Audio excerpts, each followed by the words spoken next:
Salut à tous, c'est Nico, j'espère que vous allez bien, moi ça va toujours aussi bien comme d'habitude. Aujourd'hui c'est une vidéo un petit peu particulière pour trois raisons. Premièrement, je ne serai pas tout seul dans la deuxième partie de cette vidéo, mon fils va me rejoindre. Deuxièmement, et c'est justement le but de ce projet, on va construire un PC de gaming ensemble et ça fait à peu près 10 ans que je n'ai pas monté de PC. On va voir si je me souviens encore comment on fait. Et troisièmement, je réserve une surprise à mon fils. Chut, ne dites rien, parce qu'en fait ce PC ce sera son cadeau d'anniversaire, il ne s'en doute pas du tout parce que son anniversaire c'est dans quelques mois, mais il l'aura donc avant et c'est pour cette raison que je sais qu'il ne se doute de rien. Alors cette vidéo a été un petit peu longue à préparer car j'ai dû attendre de pouvoir réunir tous les éléments du PC qu'on va monter ensemble et qui sont sur cette table. Et les produits dont on va parler aujourd'hui proviennent soit des achats que j'ai fait, soit ce sont des marques qui m'ont envoyé des produits et je leur envoie un énorme merci. Alors pour le PC qu'on va monter aujourd'hui, il y avait deux conditions. Premièrement, il faut absolument que le PC soit entièrement évolutif et deuxièmement, et c'est en rapport avec le point d'avant, c'est que ce ne sont pas tous des composants de dernière génération, mais ce sont surtout des produits qui sont super intéressants à acheter maintenant puisqu'ils ont baissé depuis qu'ils sont sortis. Et maintenant, je vais vous détailler tout ce qui va composer le nouveau setup de gaming de Miroma. Mais chut, ne lui dites pas. Alors ce PC est basé autour du processeur Intel Core i9 10900K à 3,7 GHz. Comet Lake est ce que m'a envoyé Intel il y a quelques semaines pour ce projet. C'est un processeur de 10e génération, depuis la génération 11 est sortie, donc les CPU de la génération d'avant ont subi une chute de prix, mais là on reste sur un processeur qui est vraiment haut de gamme. C'est un processeur qui contient 10 cœurs physiques et il est compatible hyper threading, donc il peut faire tourner 20 cœurs au total, il peut aussi être overclocké très facilement et il devrait être super à l'aise pour tout ce qu'on va lui faire subir. En revanche, il est impératif de le refroidir correctement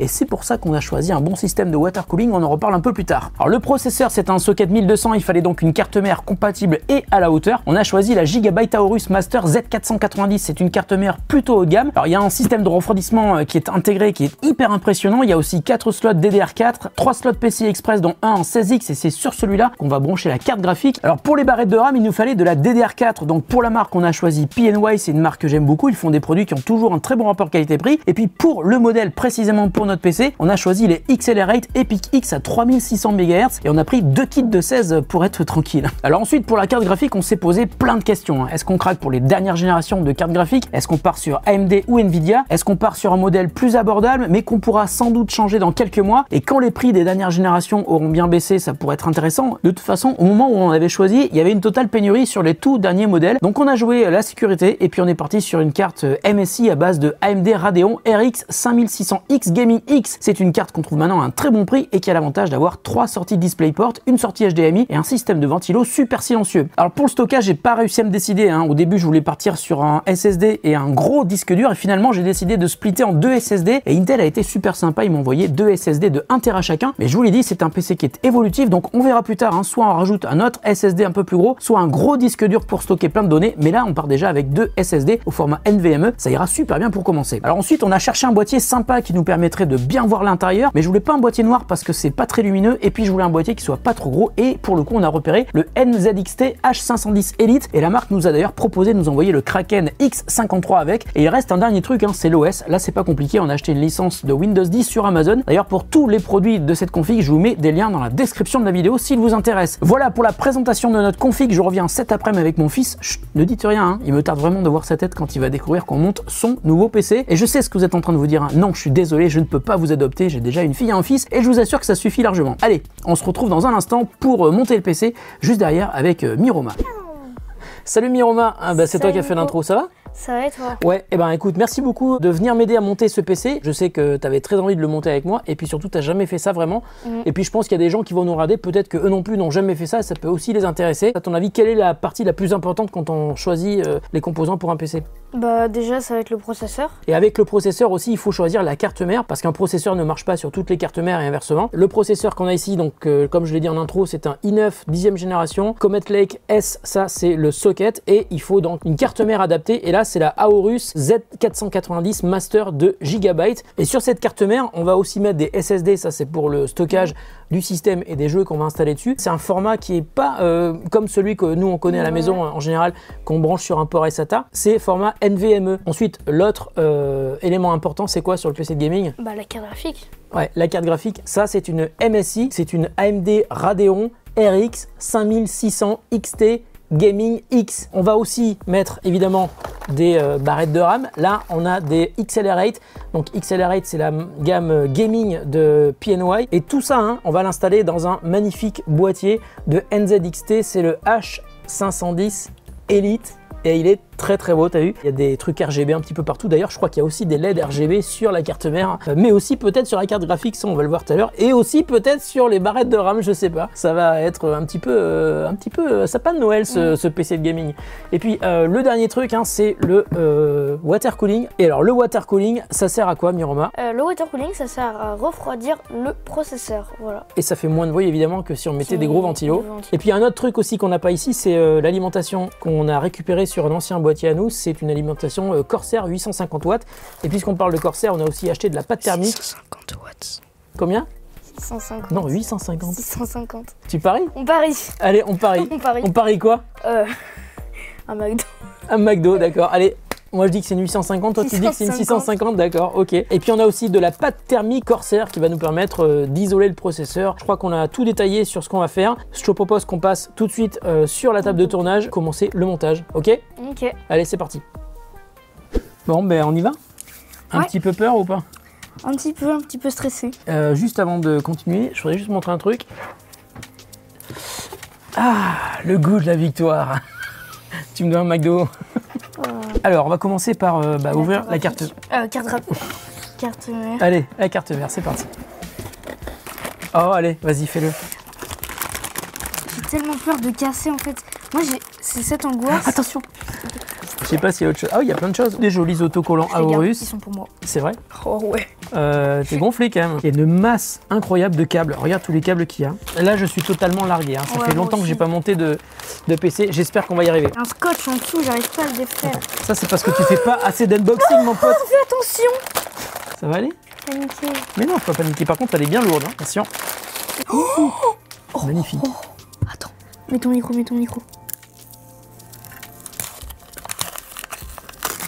Bon, alors regarde, ça c'est l'emplacement pour le processeur. Attends, on va le mettre dans le bon sens. Si je me trompe pas, il faut commencer par enlever ça. Regarde, tu vois, ça va être...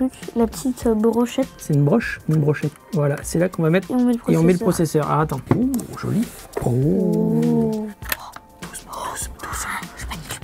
Non, faut pas paniquer. Tu vois, là c'est un petit peu en biais, donc on va dire que c'est peut-être comme ça. On va le mettre alors, dans le... pas, on va dire c'est comme ça ou c'est pas comme ça.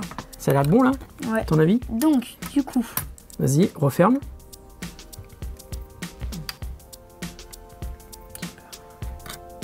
Ah, c'est bon, ça a sauté. Ça a sauté, c'est bon alors? Est-ce que maintenant on mettrait pas la pâte thermique? La pâte thermique, ouais. Il y a une seringue. Alors, préparez la surface de contact et essuyez-la avec une lingette non pelucheuse pour la nettoyer. Alignez et installez le pochoir sur la surface de la plaque froide. Utilisez le support de fixation de votre refroidisseur en guise de référence lorsque vous installez le pochoir sur la surface de la plaque froide. Alors, c'est peut-être parce que ça te sert, vas-y, mets ça dessus. Peut-être à pas déborder. Pour pas déborder, quand tu fais comme quand tu fais des dessins, tu sais, à l'école. Ah ouais, ah c'est ça. Tu mets la pâte thermique et quand tu appuies avec ça, tu appuies comme ça, on ouvre la pâte thermique. En fait, il faut que tu fasses une ligne comme ça, droite, et ensuite avec ça, tu tires comme ça. T'essayes? J'ai jamais vu ça. Bon, je vais le faire. Attends. Ok, faisons. Heureusement qu'il y a un pochoir. Et c'est moi qui étale. Et t'es sûr hein, de ton coup, hein? Doucement. Je pense qu'on n'a pas mis du tout assez. Alors, on va recommencer. Doucement, doucement, calme-toi.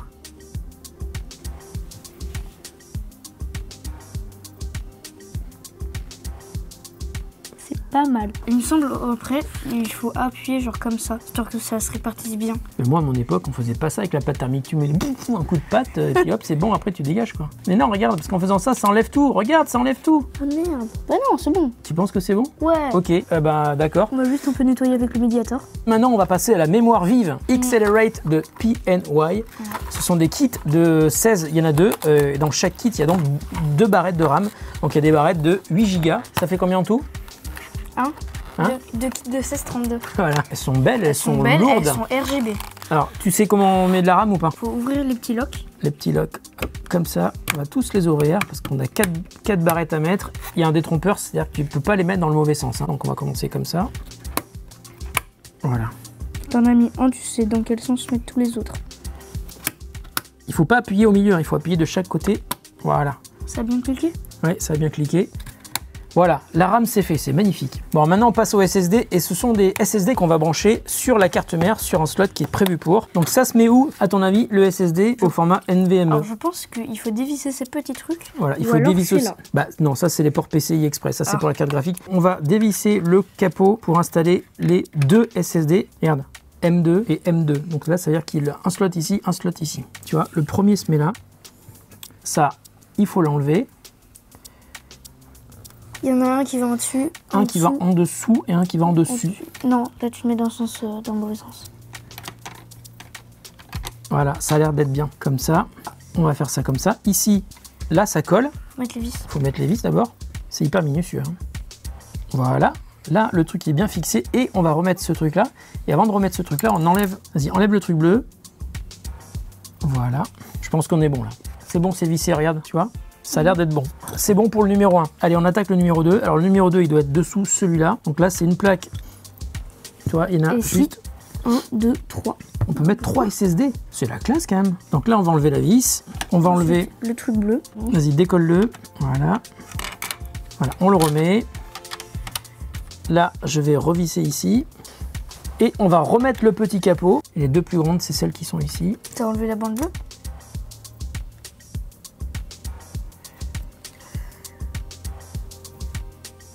Vous voyez pourquoi c'est bien de le faire à deux quand même. Hein. Bon, ça va, tout le monde peut se tromper. Hein. Bon, on a mis le processeur, on a mis les barrettes de RAM, on a mis les SSD. On va aller chercher le boîtier NZXT et on va mettre la carte mère à l'intérieur. Alors, oh, il est magnifique. Quelle beauté. Oh, quoi? La vitre avant. Il y a un film plastique dessus. Bien sûr. One moment later.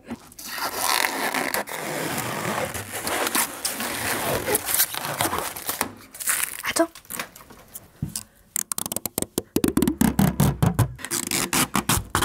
Allez, on va ouvrir la vitre. Mets-le debout.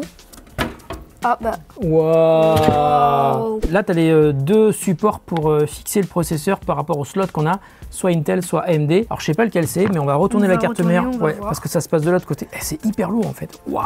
À mon époque, les cartes mères, elles n'étaient pas aussi lourdes que ça. Hein. C'est probablement celui-là. T'es sûr que ça se met comme ça?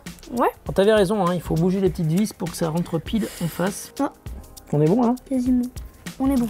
On est bon? Ok. Donc là, il faut bien appuyer, mais sans écraser le truc non plus, parce qu'on va le prendre de l'autre côté. Il faut visser comme ça. C'est ce qui va permettre de mettre le water cooling au-dessus du microprocesseur. Après, on va ajuster. Hein. Alors, ce qui est bien en revanche, c'est qu'on va pas se planter pour savoir dans quel sens on le met, vu que ça doit aller ici. Petit pas, petit pas, petit pas. Petit pas, petit pas, petit pas. On doit tomber sur les pas de vis. Et c'est exactement ce qu'il vient de faire. On va déjà visser la carte mère sur le boîtier.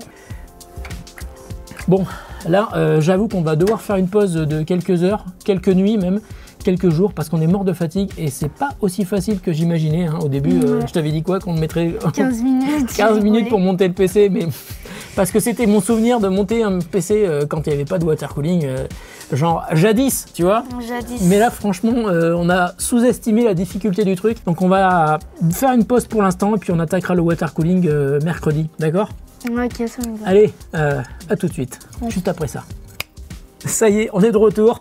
T'as un petit peu grandi, j'ai un petit peu vieilli. Ça fait au moins une semaine hein, qu'on a fait la première partie de cette vidéo. Et je vais vous dire pourquoi on s'est arrêté, parce qu'on a eu plein de... Alors c'est pas vraiment des difficultés, mais c'est surtout qu'on... Des manques de câbles, on n'avait pas de câbles. Il lui manquait une partie des câbles de l'alimentation. Et c'est pour ça que, finalement, je vais être obligé, on va dire, d'annuler le pari qu'on a fait sur le McDo. Je vous explique pourquoi, parce qu'en fait l'alimentation 850 watts qu'on avait, il nous manquait une partie des câbles et comme c'était un truc qui était assez ancien, je pouvais pas... Précisément, elle avait des prises qui étaient trop vieilles en fait. Voilà, ça allait pas. Donc du coup, ce qu'on a fait, c'est qu'on a racheté une alimentation et c'est celle qui est dans le PC aujourd'hui. Parallèlement, toi, tu t'es renseigné pour le water cooling parce que c'est IO, parce qu'effectivement, c'est un truc dont nous n'avons pas eu l'expérience avant. Donc tu remercies d'ailleurs ton pote Gratic qui nous a aidé pour le water cooling. Qui nous a donné des conseils vraiment sympas. Ouais, et aussi qui nous a permis de finaliser donc le montage de ce PC. Et donc le water cooling, il est installé. Donc c'est toi hein, qui as mis tout seul les ventilos parce que qu'est-ce que t'as fait? T'as enlevé les ventilos qu'il y avait et t'as mis des nouveaux, c'est ça? C'est très simple. J'ai enlevé tous les ventilos qu'il y avait à la place de ceux-là. J'ai mis les ventilos sur le radiateur qui est lui-même posé sur une plaque qui permet de visser le Kraken dans le boîtier. Dans le boîtier. Et ensuite, j'ai mis la pompe juste là. Ok, la pompe qui est donc sur le processeur qui permet d'éviter de mettre un ventilateur classique. Donc d'une part, c'est beaucoup plus silencieux. Et puis d'autre part, ça permet de faire un refroidissement liquide format IO. IO, en fait, c'est-à-dire qu'on n'a pas besoin de rajouter d'eau. Hein. C'est que ça, tout le circuit est intégré, c'est ça? Comparé à un water cooling custom ou un water cooling qui n'est pas IO, où on doit mettre un réservoir où ça prend pas mal de place. D'accord. Donc là, ce que je vais vous montrer aussi, c'est qu'on a changé donc d'alimentation. On a pris une Corsair, je ne sais pas si vous l'avez ici là. C'est une 750 watts et surtout c'est une alimentation qui est modulaire. Ça veut dire qu'il n'y a aucun câble qui part de l'alimentation, mais il y a tous les câbles qui sont livrés et qui vont vous permettre donc de brancher uniquement ce dont vous avez besoin depuis l'alimentation vers votre carte mère et tous les éléments qui ont besoin d'être alimentés. Par exemple, c'est le cas donc avec le water cooling, avec la carte graphique qui est énorme. Et donc maintenant, il nous reste à mettre la superbe carte graphique. C'est une MSI, c'est une belle carte graphique. Elle passe juste quand même. Et je crois qu'elle passe juste, on avait déjà essayé. Hop. Allez, donc tu te rappelles, il faut la mettre sur ce port PCI Express, hein, c'est un 16X. C'est ça, hop. Comme ça, c'est bon. Nickel. On y va?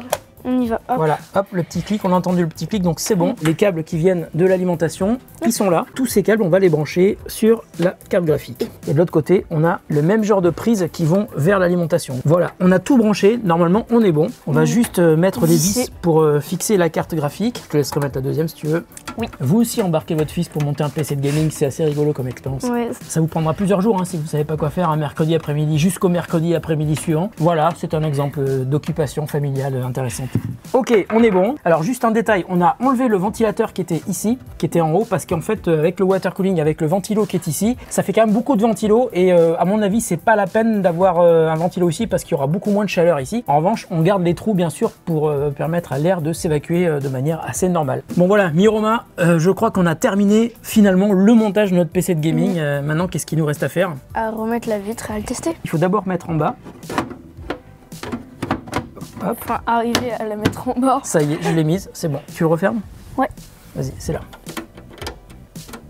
Donc maintenant ce qu'on fait, c'est qu'on se retrouve dans la pièce à côté, on va aller brancher un écran sur ce PC, un clavier, une souris et on va voir ce que ça donne. On va aussi installer Windows évidemment et puis on va aussi installer toutes les applications qui vont nous être utiles pour tester, c'est-à-dire NZXT Cam, l'application qui permet de gérer le water cooling, mais aussi on va voir tout l'éclairage LED RGB qui est à l'intérieur du PC et puis on va aussi installer quelques jeux hein, pour tester et voir ce que ça donne. Parce qu'un PC de gaming c'est surtout fait pour jouer. Allez, on se retrouve tout de suite juste là-bas. Voilà, ça y est, on est ici dans Upton Studio, donc merci beaucoup à Fanny de nous avoir prêté le studio Upton. Donc là on a aussi un écran de gaming que nous a prêté d'elle juste pour cette vidéo, donc on remercie d'elle, c'est super sympa de nous avoir prêté cet écran. Donc ce que je vais faire c'est que je vais aller derrière le PC et je vais l'allumer et n'oublie pas que si tu as des réactions, la réaction elle va être de ce côté là, d'accord? T'es prêt? Donc voilà, je l'ai allumé, j'appuie sur le bouton, c'est parti. Et le PC qui Les couleurs qu'on voit à l'intérieur du PC, c'est quand même très joli. Hein. Oh, c'est incroyable! Ah, ça y est, le PC est en train de démarrer. Et normalement, il est connecté au Wi-Fi. C'est le Wi-Fi 6, parce que ce PC est Wi-Fi 6, évidemment. Et donc, on a un superbe routeur Netgear Orbi Wi-Fi 6. Donc, j'ai installé Windows. Je vous le dis, hein, Windows, c'est un Windows que j'ai acheté sur Amazon. Ça coûte environ 15 € la licence de Windows 10 Pro. C'est assez facile, hein, livraison instantanée du numéro de série par mail. Je vous mets un lien dans la description de la vidéo, parce que c'est quand même le meilleur plan que j'ai trouvé pour acheter Windows pour pas cher. Tu vois, avant que tu arrives, j'ai installé tes jeux préférés, j'ai installé tes comptes. Non, donc, mais en fait, t'as installé tout ce que j'avais sur mes comptes. Ah, c'est ça. J'ai aussi installé Geekbench. On fera un test Geekbench tout à l'heure pour voir la puissance du PC. Mais d'ailleurs, pendant qu'il y a la mise à jour qui est en train de se faire, je voudrais juste te montrer un truc. J'ai installé NZXT Cam qui est là, hop, et qui va nous permettre, tu vois, c'est assez intéressant. Avec NZXT Cam, l'application, tu peux. Alors, là, on est en purple, tu vois. Ça me mais connaît. Tu peux changer en fait. Alors, tu te mets en rouge. Et là, tu as tout qui va arriver en rouge. Oh mon. Et là, j'ai vu que tu as lancé Fortnite, donc on va faire un premier test sur Fortnite. Puis tu as vu, il n'y a pas un bruit. En fait, le seul bruit qu'on entend dans le studio, c'est les éclairages qui sont dans le studio. Parce que c'est un vrai studio de tournage, hein, c'est le studio de Upton. On a la régie qui est à côté. Là, aujourd'hui, on s'en sert pas. Merci beaucoup, Fanny, de nous avoir prêté le studio. 3 de ping, hein, c'est quand même pas mal à 2. 3, ouais, c'est pas mal. Bon, première map, est-ce que tu trouves ça bien? Je trouve ça excellent. Ah, très bien. Et on est à 144 FPS constant, hein, c'est vachement bien. Bon, ça donne quoi là? C'est bien ou pas? C'est pas mal. C'est pas mal. C'est confortable, on va dire. C'est très confortable. Ok, il a pris la hauteur. Et il n'y a toujours aucun bruit. À part le bruit du clavier, c'est parfait pour la ASMR chill. C'est incroyable. Parfait pour la ASMR chill. On n'entend rien chill. du tout, quoi. Wow, moi je suis épaté, on n'entend absolument rien. T'as quoi comme niveau sur Fortnite? On peut parler de niveau, d'un level, comment ça se calcule? On pourrait parler de points de compétitif. Genre par exemple récemment j'ai fait un tournoi. Sinon en arène je suis Ligue Champion. T'es en quoi? En Ligue Champion. En Ligue Champion? Ouais, c'est environ 5000 points. On est d'accord que t'appuies sur n'importe quelle touche au pif là? Non, pas du tout. Tout est calculé. Je connais mes touches par cœur. Allez, c'est bon pour Fortnite, on peut passer à un autre jeu? Ouais, le Saint-Jeu. Le Saint-Jeu, BeamNG. Rappelle-nous ce que c'est comme jeu, BeamNG. Alors BeamNG, c'est un jeu de simulation réaliste de crash de voiture, mais pas que de voiture, il y a aussi des avions et tout. C'est extrêmement gourmand en puissance, c'est aussi pour ça que j'ai choisi ce jeu. D'accord, donc c'est un jeu qui va vraiment nous permettre de mettre à l'épreuve le PC, le processeur, le Intel i9, mais aussi la carte graphique. Là, on voit pas encore la voiture parce qu'il n'a pas encore calculé ou il n'a pas chargé les textures. Comment ça se passe? Ouais, c'est ça. Ah oui, d'accord, il est en train de charger les éléments. D'accord. À la base, c'était pas un jeu, c'était vraiment utilisé pour la simulation. C'est bon. Alors, ça donne quoi? Ça tourne bien. Je crois que c'est l'une des premières fois que je tourne aussi bien sur BeamNG. Bah, je pense que tu n'as jamais testé un PC aussi rapide, hein, c'est surtout ça. Hein. C'est surtout ça, ouais. Oh, t'as vu le reflet dans les phares là? C'est super joli. Ah, où tu t'es bien pris le péage. Incroyable. C'est vrai? Ah ouais. C'est quoi tous les points qu'on voit qui sont accrochés sur la voiture? Alors, tous les points, c'est les points que par exemple... que tu peux prendre pour tirer la voiture? Pas forcément pour tirer la voiture, mais par exemple, regarde. Allons sur ce véhicule. Ouais. Je souhaite retirer le capot. D'accord, je le retire. Je souhaite retirer le bloc moteur, je le retire. Ah ouais, carrément, chaque élément est indépendant et tu peux interagir avec l'élément que tu choisis. Impressionnant. Est-ce qu'on peut passer au jeu suivant? Ouais. Donc on est parti sur CSGO. Putain, t'as des beaux flingues, dis donc. À mon époque, il n'y avait pas de water cooling, il n'y avait pas de RGB sur les PC, il n'y avait pas ça sur les flingues. Hein. Bon, c'est beau. Ouais. Ouah, ce que j'ai mis. Pourquoi je lui ai mis une tête? On peut changer de jeu, voir un autre jeu? Ouais. Un jeu, je sais pas, genre Rocket League ou un jeu que tu connais bien. 144 FPS, on est sur Rocket League et on est en 1440p. Tout en sachant évidemment, comme je vous l'ai dit au début de la vidéo, que tout n'est pas ultra récent, ultra haut de gamme dans ce PC. C'est vrai qu'on a un beau processeur, c'est un i9 mais de 10e génération. La carte graphique c'est une RX 5600X, donc de MSI, une AMD Radeon. Donc c'est quand même pas les toutes dernières cartes qui sont sorties. Malgré tout, on arrive à jouer en 1440p en 144 FPS. Attends, je veux juste essayer un move. Essaye un move et quand tu as fini ton move et que tu as marqué ton but. Miroma a marqué, bravo Miroma, je te propose de quitter le jeu. Donc voilà, c'est la fin de cette vidéo. Alors comme je l'ai dit au début, hein, moi c'était la première fois que je montais un PC de gaming et toi Miroma c'était la première fois que tu montais un PC tout court. Voilà, un PC tout court. Et ton avis alors, tes impressions? Bah c'est spécial, enfin c'est fatigant déjà. C'est ça, c'est fatigant. C'est génial en fait simplement. Bah c'est génial parce que tu construis toi-même ton PC, c'est ça? C'est ça, ouais. Si tu as la possibilité, tu choisis les composants. Ensuite on sait, on l'a vu hein, quand on a construit le PC, c'est qu'il est super évolutif. Là on a mis 2 SSD mais on peut en mettre encore un de plus. Et puis il y a évidemment énormément la place pour mettre des disques durs. Mais il y a aussi des ports USB type C à l'arrière, des ports USB 3 aussi à l'arrière, un port USB type C aussi en haut. Donc on peut aussi brancher plein de périphériques externes. Sur la partie performance, c'est vrai qu'on a vu qu'un PC de gaming c'est quand même super sympa parce qu'on peut aussi changer la carte graphique, ce qui peut donner un énorme coup de boost encore à un PC qui a par exemple 1 ou 2, 3 ans. Et on sait par exemple que ce PC, peut-être qu'on pourra changer le processeur, peut-être qu'on pourra faire évoluer avec peut-être plus de RAM, plus de stockage, mais aussi une autre carte graphique, on sait jamais. Hein. En tout cas, c'est vrai que c'est l'avantage d'avoir un PC qu'on construit soi-même parce qu'on peut changer les composants un à un si on veut et surtout si on a la possibilité. Là, on est en train de faire un Geekbench pour avoir un aperçu en petit peu global des performances du PC et donc le résultat est de 1356 en single core et 10084 en multicore. Vache. Donc maintenant on va lancer le benchmark de la carte graphique Radeon RX 5600 XT Gaming X de AMD que nous a envoyé MSI. Merci beaucoup MSI. J'en profite aussi pour remercier toutes les marques qui ont participé à la création de ce PC de gaming et donc à la conception de cette vidéo. Hein. C'est hyper sympa de leur part. Regarde le score. 64 326, c'est le score de la carte graphique. Merci Miroma de m'avoir aidé à faire cette vidéo et à construire ce PC. J'espère que ça t'a intéressé aussi à toi. Et j'espère que vous aussi ça vous a intéressé. Je vous mets aussi un lien vers la chaîne YouTube et la chaîne Twitch de Gratic dans la description de la vidéo. Merci à tous, on se retrouve très bientôt sur The Grand Test. Et merci Miroma de t'être prêté au jeu pour m'aider à construire ce PC de gaming. Ce PC qui ne fait pas un seul bruit, c'est hyper étonnant, mais qui est super beau et dont on peut changer les couleurs comme on veut. Voilà, merci à tous et à très bientôt sur The Grand Test. C'était bien ou pas? C'était nickel. Ah, ok. Je meurs. Oh, attends, j'ai oublié un truc. Remets-toi droit. Oh non, qui a-t-il oublié? Regarde la caméra. Miroma, Ouais, joyeux anniversaire. comment ça? Non. Non, tu mens. Non, tu mens. C'est pas... Ah, regarde la caméra. Tu mens. Tu mens. C'est ton PC. Non, tu mens. Tu mens. C'est pas possible, tu mens. Tu mens. Non, tu mens. Viens t'asseoir. Viens t'asseoir. Tu mens. Non, je mens pas. Tu crois vraiment qu'on a besoin d'un PC de gaming au bureau? C'est vrai, je me pose des questions. Eh oui, tu as construit ce PC, il est pour toi. Voilà, c'est ton cadeau. Mais tu me dois un McDo. Bon, là cette fois-ci c'est la vraie fin de la vidéo. Merci Miroma de t'être prêté au jeu. Et merci d'avoir construit ton PC. Ça va? Ah, nickel. Ça va aller? Ouais, Allez, tu dis au revoir aux gens? salut. Hein? Tu mens. Mais non, je mens pas, c'est vraiment pour toi le PC. C'est pas possible. Mais si. Non, je te crois pas. Ah ben maintenant que je t'ai dit ça, je vais pas dire l'inverse. Ça serait trop cruel.